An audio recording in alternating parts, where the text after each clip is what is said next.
అందరికీ నమస్కారం. Welcome to Leo. Polavaram ముంపు నిర్వాసితులకు సంబంధించి కూటమి ప్రభుత్వం కొత్త సంవత్సరం వేళ తీపి కబురు అందించిందని చెప్పుకోవాలి. ఏదైతే ముంపు నిర్వాసితులకి అప్పటి చంద్రబాబు నాయుడు సర్కారు అంటే 2014 నుంచి 2019 వరకు ఉన్నటువంటి చంద్రబాబు నాయుడు సర్కారులో 2017వ సంవత్సరంలో దాదాపుగా 800 కోట్ల రూపాయలు అప్పటి చంద్రబాబు నాయుడు సర్కారు చెల్లించడం జరిగింది. ఎప్పుడైతే జగన్మోహన్ రెడ్డి అధికారంలోకి వచ్చాడో 2019 నుంచి 24 వరకు ఒక్క రూపాయి కూడా చెల్లించినటువంటి దాఖలాలు కూడా లేవు. మరలా తిరిగి చంద్రబాబు నాయుడు గారు అధికారం చేపట్టాక ముంపు నిర్వాసితులకి 815 కోట్ల రూపాయలు రిలీజ్ చేయడం జరిగింది. అయితే ఈ యొక్క ఉదంతం మొత్తం గురించి పూర్తి వివరాలు తెలుసుకునే ప్రయత్నం చేద్దాం. మనతో ఉన్నారు ప్రముఖ రాజకీయ విశ్లేషకులు రాజేష్ అప్సాని గారు. సార్ నమస్కారం అండి. నమస్కారం. పోలవరం నిర్వాసితుల్ని జగన్మోహన్ రెడ్డి అసలు వాళ్ళ ఊచెత్తిన పరిస్థితి కూడా లేదండి. 5 సంవత్సరాల్లో దానికి సంబంధించి ప్రాజెక్టే పక్కదారి పట్టినటువంటి పరిస్థితి. అటువంటిది ఇంకా ముంపు నిర్వాసితులు ఎన్నోసార్లు వినతులు ఇవ్వడం కావచ్చు, కలెక్టర్లు చుట్టూ తిరిగి అనేక అహర్నిశలు కష్టపడ్డారు, కానీ పట్టించుకున్న పాప అనుకోలేదు. కానీ చంద్రబాబు నాయుడు గారు అధికారంలోకి వచ్చిన 6 నెలలలోపే నేను రోజున చూసుకుంటే కొత్త సంవత్సరం రోజు వాళ్ళకి దాదాపుగా అమౌంట్ మొత్తం కూడా క్రెడిట్ అవుతుందని చెప్పేసి మెసేజ్లు వస్తాయని చెబుతూ ఉన్నారు. దీని గురించి ఏమంటారు? చంద్రబాబు నాయుడు గారు వాళ్ళ పట్ల ప్రత్యేక శ్రద్ధ తీసుకుని చెప్పుకోవచ్చు అంటారా? పోలవరం ప్రాజెక్టు కళ సాకారం అవ్వాలి అని అంటే మొట్టమొదటగా పోలవరం ముంపు బాధితులకి సహాయ పునరావాసాలు చాలా వేగవంతంగా పూర్తి చేయాల్సిన బాధ్యత ఉంది. ఎందుకంటే కొన్ని లక్షల మంది నిర్వాసితులుగా మారి ఆ ప్రాజెక్టు నిర్మాణానికి సహకరించిన పర్యవసానం మొత్తం ఆంధ్రప్రదేశ్ రాష్ట్రానికి పోలవరం అనే ఒక ప్రాజెక్టు ఒక వరంలాగా మారుతుంది. అంటే ఈ కళ సాకారం అవ్వాలి అని అంటే దీనికోసం కొన్ని లక్షల మంది వాళ్ళ శాశ్వత అనుబంధాన్ని, అంటే వాళ్ళు పుట్టి పెరిగిన ప్రాంతంతో, వాళ్ళకున్న వ్యవసాయ భూములు, వాళ్ళ ఇళ్ళు వాకిళ్ళు, వాళ్ళు అంటే ఒక సోషల్ కనెక్టివిటీ ఉంటుంది కదా. మనం ఒక ఊరిలో పెరిగాము అని అంటే మన ఇంటి చుట్టుపక్కల వాళ్ళతోటి, మన ఊరితోటి ఒక ఎమోషనల్ కనెక్టివిటీ ఉంటుంది.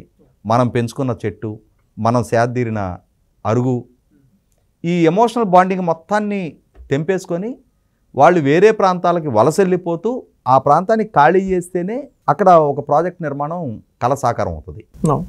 మరి ఇటువంటి పరిస్థితుల్లో ఏ ప్రాజెక్టు నిర్మాణానికైనా సరే మొట్టమొదటి ప్రాధాన్యత నిర్వాసితులకు ఇవ్వాలి. దీన్ని దృష్టిలో పెట్టుకొని 2014 వరకు కేంద్ర ప్రభుత్వంలో పరిపాలన చేసిన మన్మోహన్ సింగ్ గారి ప్రభుత్వం 2013 భూసేకరణ చట్టం తీసుకొచ్చింది. ఆ భూసేకరణ చట్ట ప్రొవిజన్స్కి అనుగుణంగా ఏ నిర్వాసితులకైనా సరే సహాయ పునరావాసాలు ఏర్పాటు చేయాలి అనేది, అంటే ఆ చట్టంలో మెన్షన్ చేస్తున్న వెసులుబాటు. ఇటువంటి పరిస్థితుల్లో ఆంధ్రప్రదేశ్ రాష్ట్రంలో పోలవరం ప్రాజెక్ట్ నిర్మాణం జరుగుతున్న సందర్భంగా మరి అక్కడ నిర్వాసితులుగా మారుతున్న ముంపు బాధితులు మొట్టమొదట రాష్ట్ర విభజన జరిగే నాటికి ప్రాజెక్టు నిర్మాణం ఆంధ్రప్రదేశ్లో జరుగుతూ ఉంది. ఆ ముంపు ప్రాంతాలు తెలంగాణ ప్రాంతంలో ఉన్నాయి. 2 రాష్ట్రాలుగా విడిపడతా ఉన్నాం. భవిష్యత్తులో రాష్ట్రాల మధ్య ఈ సరిహద్దు వివాదాలు రావడానికి వీల్లేదు.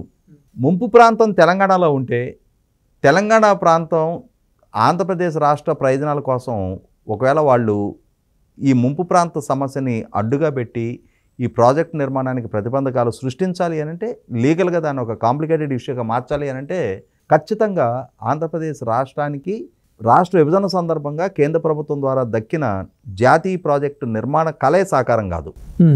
కాబట్టి ఆ హద్దులు అధిగమించాలి అని అంటే తెలంగాణ ప్రాంతంలో ఉన్న ముంపు మండలాల్ని ఆంధ్రప్రదేశ్ రాష్ట్రానికి బదలాయింపు జరగాలి. చంద్రబాబు నాయుడు గారి ప్రభుత్వం కేంద్ర ప్రభుత్వంతో మాట్లాడి, అంటే అప్పుడు భారతీయ జనతా పార్టీ తెలుగుదేశం కలిపి పోటీ చేసిన నేపథ్యంలో 2014లో నరేంద్ర మోడీ గారి నాయకత్వంలో భారతీయ జనతా పార్టీ కేంద్రంలో అధికారంలోకి రావటం, తెలుగుదేశం కూడా అధికార భాగస్వామిగా ఉండటంతో చంద్రబాబు నాయుడు గారు నరేంద్ర మోడీ గారిని కలిసి, మీరు మొట్టమొదట ఈ ముంపు మండలాలను ఆంధ్రప్రదేశ్కి బదిలీ చేస్తూ మీరు నిర్ణయం వెలువరించిన తర్వాతే నేను ముఖ్యమంత్రిగా ప్రమాణ స్వీకారం చేస్తా అని చెప్పిన మీదట కేంద్రంలో ముందుగా ప్రభుత్వం ప్రమాణ స్వీకారం చేసి, అంటే ఆంధ్రప్రదేశ్ రాష్ట్రానికి కేంద్ర ప్రభుత్వానికి ఒకేసారి ఎన్నికలు జరిగినాయి. కేంద్ర ప్రభుత్వం ముందుగా ప్రమాణ స్వీకారం చేసింది. వాళ్ళు మొట్టమొదట మంత్రివర్గ సమావేశంలోనే ఈ ముంపు మండలాన్ని ఆంధ్రప్రదేశ్కు బదలాయిస్తూ ఆర్డినెన్స్ జారీ చేశారు. కేంద్ర ప్రభుత్వం తీసుకున్న నిర్ణయాన్ని నాటి తెలంగాణలో ఏర్పాటు జరిగిన కేసీఆర్ గారి నాయకత్వంలో ప్రభుత్వం కూడా గత్యంతరైన పరిస్థితుల్లో మద్దతు తెలిపింది. కేసీఆర్ గారే స్వయంగా చెప్పారు, మనకు ఒక రాష్ట్ర కళే సాకారం అవుతూ ఉంది, 7 మండలాలు దాని గురించి మనం వివాదాస్పదం చేయడం అనవసరం అని చెప్పని ఆయన బహిరంగంగా స్టేట్మెంట్ ఇచ్చారు. ఇటువంటి పరిస్థితుల్లో ప్రాజెక్టు నిర్మాణ బాధ్యత కేంద్ర ప్రభుత్వంది. జాతీయ ప్రాజెక్టుగా దాన్ని ప్రకటించున్నారు కాబట్టి ఫండింగ్ ఆస్పెక్ట్ కేంద్ర ప్రభుత్వం చూసుకుంటుంది.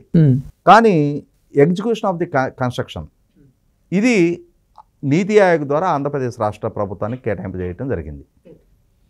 అప్పుడు మరి ఈ సహాయ పునరావాసాలు, ప్రాజెక్ట్ నిర్మాణం వీటి బాధ్యత మొత్తం ఆంధ్రప్రదేశ్ రాష్ట్ర ప్రభుత్వ ఆధ్వర్యంలో ఉంటుంది.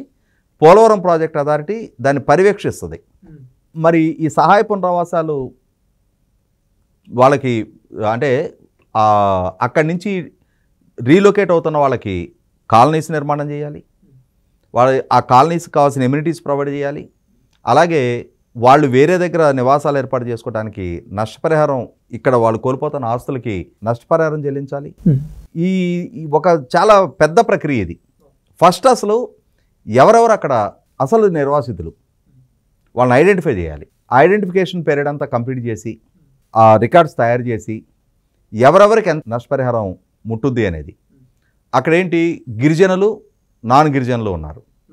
గిరిజనులకి 7 లక్షల చిల్లర, నాన్ గిరిజనులకి 6,50,000 రూపాయలు వ్యక్తిగత పునరావాసం కింద. అలాగే ఈ కాలనీలు నిర్మాణం జరుగుతున్నాయి కదా, ఆ కాలనీల్లో వీళ్ళు ఇక్కడ ఇల్లు కోల్పోతున్న వాళ్ళు అక్కడ ఇల్లు తీసుకుంటే సరే, మాకు ఆ ఇల్లు అక్కర్లేదు, మేము వేరే ప్రాంతంలో స్థిరపడతాం, మాకు ఆ ఇంటి కింద నష్టపరిహారం ఇవ్వండి అని అంటే ఒక్కొక్కరికి 2,85,000. తర్వాత ఒకవేళ ఇల్లు మేము కట్టుకుంటాము, మాకు స్థలం ఇవ్వండి అని అంటే స్థలాలు ఇచ్చారు. స్థలం మాకు వద్దు అనుకున్న వాళ్ళకి 1,00,000 రూపాయలు. ఇట్లా అప్పుడు ఫిక్స్ చేశారు ధరలు. ఈ ఫిక్స్ చేసిన సందర్భంలో 2017లో చంద్రబాబు నాయుడు గారి ప్రభుత్వం ఒక 850 కోట్ల రూపాయలు చెల్లించింది ఆ రోజుల్లో. ఇంకా మిగిలిన్నారు. ఆ మిగిలిన నేపథ్యంలో 2019 ఎన్నికలకు ముందు జగన్మోహన్ రెడ్డి గారు దీన్ని ఒక ప్రచారాస్త్రంగా వాడుకున్నాడు ఎన్నికలకి. మీకు అందరికీ ఇప్పుడు చంద్రబాబు నాయుడు గారు ఇస్తున్న దానికన్నా మెరుగైన ప్యాకేజ్ ఇస్తా, నేను మీకు 10 లక్షలు ఇస్తా ఒక్కొక్కరికి. ఆయన 6.5 లక్షలే ఇస్తున్నాడు కదా. సహజం కదా, ఇప్పుడు అసల్లోనే వాళ్ళ ఆస్తులన్నీ కోల్పోతున్నారు, వేరే దగ్గరకి రీలొకేట్ అవ్వాలి. అటువంటప్పుడు ఒక్కొక్క సభ్యుడికి 2-3 లక్షలు అని అంటే ఆ కుటుంబంలో నలుగురుంటే 2.5 10 లక్షలు అదనంగా కలిసి వస్తాయి. ఆశ ఉంటుంది ఎవరికైనా కూడా. అటువంటి సందర్భంలో అందరూ టెంప్ట్ అయ్యారు, జగన్మోహన్ రెడ్డి గారిని గెలిపించారు. జగన్మోహన్ రెడ్డి గారు ముఖ్యమంత్రి అయ్యాడు. ముఖ్యమంత్రి అయిన తర్వాత అసలు పోలవరం ప్రాజెక్టు నిర్మాణాన్నే గబ్బిలాలు తిరిగే పరిస్థితి సృష్టించాడు ఆయన. ఎందుకు? చాలా వేగవంతంగా ప్రాజెక్ట్ నిర్మాణం జరుగుతూ ఉంది అప్పుడు. నవయుగ ఇంజనీరింగ్ యాక్చువల్గా అంతకుముందు ట్రాన్స్ట్రాయ్ అని చెప్పని ఒక కంపెనీకి మొట్టమొదటి టెండర్ కేటాయింపు జరిగింది.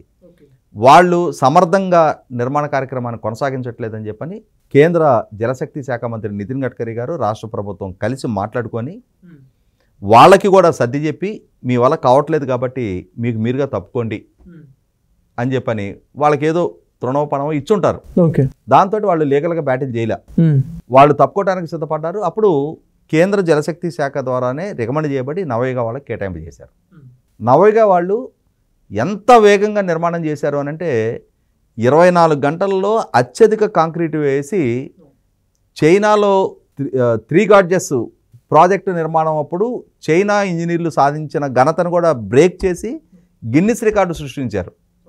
అంత వేగంగా నిర్మాణం చేస్తుంటే అటువంటి నిర్మాణ ప్రక్రియని జగన్మోహన్ రెడ్డి ప్రభుత్వం తాను అధికారంలోకి వచ్చిన తర్వాత నిలువున స్తంభింపజేసింది పనుల్ని. రివర్స్ టెండర్ అని చెప్పనే ఒక వినూత్న ప్రక్రియ తీసుకొచ్చి కొత్త కాంట్రాక్టర్ని తీసుకొచ్చే ప్రాసెస్లో సడన్గా ఒక గోల్డెన్ పీరియడ్ అంటారు జనరల్గా ఏ ప్రాజెక్ట్ నిర్మాణానికైనా కూడా, నదుల మీద ప్రాజెక్టులు నిర్మాణం చేసేప్పుడు నవంబర్ ఆఖరికి నదుల్లో వరద తగ్గిపోతుంది, మళ్ళీ జూన్ ఆఖరి నాటికి ఫ్లడ్స్ బిగిన్ అవుతాయి, వర్షాలు పడి ఫ్లడ్స్ బిగిన్ అవుతాయి. ఈ మధ్య నిర్మాణం చేయగలుగుతారు. జూలై నుంచి నవంబర్ ఆఖరి దాకా నిర్మాణాలు చేయలేని పరిస్థితి. అటువంటి గోల్డెన్ పీరియడ్లో పనులు ఆపేసి మళ్ళీ తిరిగి ఇంకొక కాంట్రాక్టర్ని ఐడెంటిఫై చేసి వాళ్ళకి టెండర్ ప్రాసెస్ కంప్లీట్ చేసి వాళ్ళక ఇంత ప్రాజెక్టులు కట్టిన అనుభవం లేదు, దానికి సంబంధించి మెకనైజేషను, ఈ టెక్నాలజీ ఇవన్నీ వాళ్ళు కొత్తగా సమకూర్చుకోవాలి, ఆ కన్సర్న్డ్ హ్యూమన్ రిసోర్సెస్ ఇవన్నీ. ఈ ప్రక్రియ అంతా జరిగేటప్పటికి ఒక సీజన్ వెళ్ళిపోయింది. ఆ వెళ్ళిపోయేటప్పటికి సడన్గా మళ్ళీ వర్షాకాలం వచ్చేప్పటికి విపరీతమైన వరదలు వచ్చినాయి. ఈ పనులు ఇన్కంప్లీటెడ్గా ఉన్నాయి. దాంతో ఆ వరదల్లో డయాఫ్రమ్ వాళ్ళు దెబ్బతినిపోయింది. ఆ దెబ్బతిని అప్పటి నుంచి ఇప్పటికీ ఇంకా ప్రాజెక్ట్ నిర్మాణం ఎక్కడ వేసిన గొంగలు అక్కడలాగానే ఉండిపోయింది. ఈ వరదల సందర్భంగా మొత్తం అసలు పోలవరం నిర్వాసిత ప్రాంతం మొత్తం కూడా ప్రజలు కరెంటు స్తంభం ఎత్తొచ్చినాయి ఇంత వరద ఆ గ్రామాల్లో. అదృష్టవశాత్తు పెద్ద ప్రాణ నష్టం జరగల, ఆస్తి నష్టం విపరీతంగా జరిగింది. ఇటువంటి పరిస్థితుల్లో ముఖ్యమంత్రి హోదాలో జగన్మోహన్ రెడ్డి పర్యటించడానికి వెళ్ళాడు అక్కడికి. వరద తీసిన తర్వాత వాళ్ళకి ధైర్యం చెప్పడానికని ఒక వారం 10 రోజుల తర్వాత వెళ్ళాడు. వెళ్తే వాళ్ళు, బాబు మాకు పునరావాస ప్యాకేజ్ ఏదో ఇచ్చేస్తే మేము మా దారిని మేము వెళ్ళిపోతాం కదా, మీరు ఆ ప్యాకేజ్ ఇవ్వాల్సింది ఇవ్వక మమ్మల్ని ఇక్కడే ఉంచుతూ ఉన్నారు, మరి ఈ విధమైన వరద ముప్పు బారిన పడతా ఉన్నాం మేము ప్రతి సందర్భంలో, ఇది శాశ్వతంగా ఉండే సమస్య, మాకు ఆ సెటిల్మెంట్ ఏదో త్వరగా చేయండి అని అడిగారు ప్రజలు. అడిగితే ముఖ్యమంత్రి హోదాలో ఆయన ఇచ్చిన స్టేట్మెంట్ ఏంటంటే, ఏదో ఒక 500-1000 అయితే నేను ఖర్చు పెట్టి చేద్దును, కానీ ఇది 20,000 కోట్లతో ముడిపడి ఉన్న అంశం, కేంద్ర ప్రభుత్వం స్పందించాలి, వాళ్ళ దగ్గర రిసోర్సెస్ ఉంటాయి, ఎందుకంటే నోట్లు అచ్చుగుద్దేది వాళ్లే. అసలు ముఖ్యమంత్రి హోదాలో ఈ నోట్లు అచ్చుగుద్దేది వాళ్లే అని చెప్పనే స్టేట్మెంట్ పబ్లిక్ మీటింగ్లో అతను మీడియా సమక్షంలో మాట్లాడితే అక్కడ ప్రజలు నవ్వుకున్నారు, రాష్ట్రం నవ్వుకుంది. ఇంత వెరిపోగలాడ ఆంధ్రప్రదేశ్ ముఖ్యమంత్రి అని చెప్పని దేశం కూడా నవ్వుకుంది. కేంద్ర ప్రభుత్వం తాను పెట్టాలనుకున్న ఖర్చుకి అచ్చుగుద్ది ఆ నోట్లు తీసుకొచ్చి వాడదు. నోట్లు అచ్చుగుద్దేది రిజర్వ్ బ్యాంకు. రిజర్వ్ బ్యాంకు ఎన్ని నోట్లు అచ్చుగుద్దాలి, ఎన్ని నోట్లు చలామణిలోకి తీసుకురావాలనేది వాళ్ళ ఒక ప్రక్రియ ఫాలో అవుతారు. అంతేగాని అచ్చుగుద్దే అధికారం కేంద్ర ప్రభుత్వం దగ్గర ఉంది కదా అని చెప్పని జింబాబ్వే వెనక వాళ్ళ ఆర్థిక సంక్షోభాన్ని అధిగమించడం కోసం ఇట్లాగే అచ్చుగుద్ది చివరికి అరటిపండు ₹1,00,000 అయింది అక్కడ. అంటే అరటిపండు ఖరీదు ఈజ్ ఈక్వల్ టు అక్కడ ₹1,00,000. ఆ ₹1,00,000 విలువ లేదు. అలాగే జగన్మోహన్ రెడ్డికి గనక పెత్తనం అప్పచెప్తే మనకి ఒక ముతక సామెత ఉంది, పెద్ద కోడలకి పెత్తనం అప్పచెప్తే దేంతో ఇంట్లో చొరబడింది అని చెప్పని అట్లా చేస్తాడు. అట్లాగే కేంద్ర ప్రభుత్వం మీద నిందలు మోపాడు, 5 ఏళ్ళు పుణ్యకాలం గడిపేశాడు, వాళ్ళకి మాత్రం పావలా బిళ్ళ ఇవ్వాల. కానీ 2019 ఎన్నికలకు ముందు ఈ బెటర్ ప్యాకేజ్ ఇస్తామని చెప్పని దాన్ని ఎన్నికలు అస్త్రంగా మలుచుకున్నాడు. 2024 ఎన్నికలకు ముందు కూడా ఒకళ్ళిద్దరికి ఈ పెంచిన ప్యాకేజీ డబ్బులు వేస్తున్నట్టుగా ఒక డ్రామా క్రియేట్ చేసి దాన్ని ఒక ఎమోషనల్ ఇష్యూగా ఓట్లు దండుకోవాలని చూశాడు. ప్రజలకు అర్థమైంది ఇది ఎలక్షన్ స్టంట్గా, 2-3కి శాంపిల్గా. అంటే మనం ఏదైనా కొట్టుకెళ్ళినప్పుడు వెనక కొసరని పెట్టేవాళ్ళు, ఆ టైప్లో అనమాట. ఒకళ్ళిద్దరికి వేసి దీన్నే మొత్తానికి అందరికి వర్తింపజేయబోతున్నాం అని చెప్పని చూపించే ప్రయత్నం చేశాడు. ప్రజలు రిలీజ్ అయ్యారు, ఈ డ్రామాలు కట్టిపెట్టు అని చెప్పని 2019లో గెలిపించిన ప్రజలే 2024 ఎన్నికల్లో ఘోరంగా ఓడించారు వైసీపీని, ఆ ప్రాంత ప్రజలు కూడా.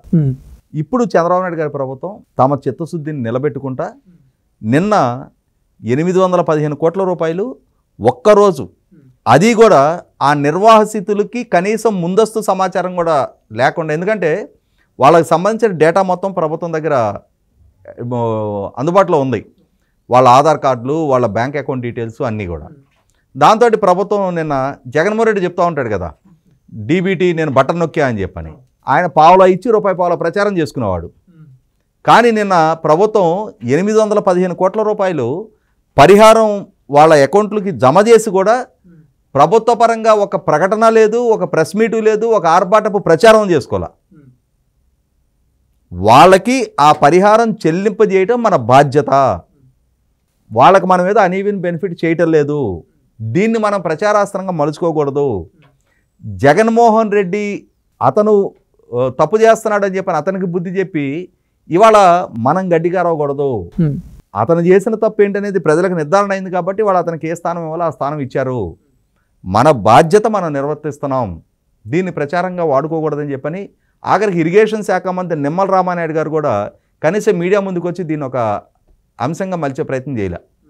కాబట్టి ఎవరు వైఖరి ఏంటి, ఎవరు ప్రజలను మభ్యపెట్టారు, ఎవరు ప్రాజెక్టు నిర్మాణం పట్ల చిత్తశుద్ధితో ఉన్నారు, ఎవరు ప్రజల పట్ల అంకితభావంతో ఉన్నారు, ఎవరు ఇచ్చిన మాటను నిలబెట్టుకునే నిబద్ధతతో ఉన్నారనేది ప్రజలకు కూడా నిర్ధారణ అయింది. కాబట్టి నిన్న ఆ ప్రాంత ప్రజల మొత్తం కూడా నరేంద్ర మోడీ గారు, ఎందుకంటే జాతీయ ప్రాజెక్ట్ అది, ఫండింగ్ కేంద్ర ప్రభుత్వం నుంచి వస్తుంది, అలాగే ఎగ్జిక్యూటింగ్ అథారిటీగా ఆంధ్రప్రదేశ్ రాష్ట్ర ముఖ్యమంత్రి చంద్రబాబు నాయుడు గారు, అలాగే పవన్ కళ్యాణ్ గారు, స్థానిక శాసనసభ్యులు అందరి ఫోటోలు ఫ్లెక్సీలుగా వేసి పాలాభిషేకాలు చేశారు. నేను అక్కడ నిన్న మాకు ముందస్తు సంక్రాంతి వచ్చింది అని చెప్పని సంబరాలు చేసుకుంటా ఉన్నారు అక్కడ ప్రజలందరూ. థ్యాంక్ యూ సార్, ధన్యవాదాలు. Please subscribe to Leo news for more videos.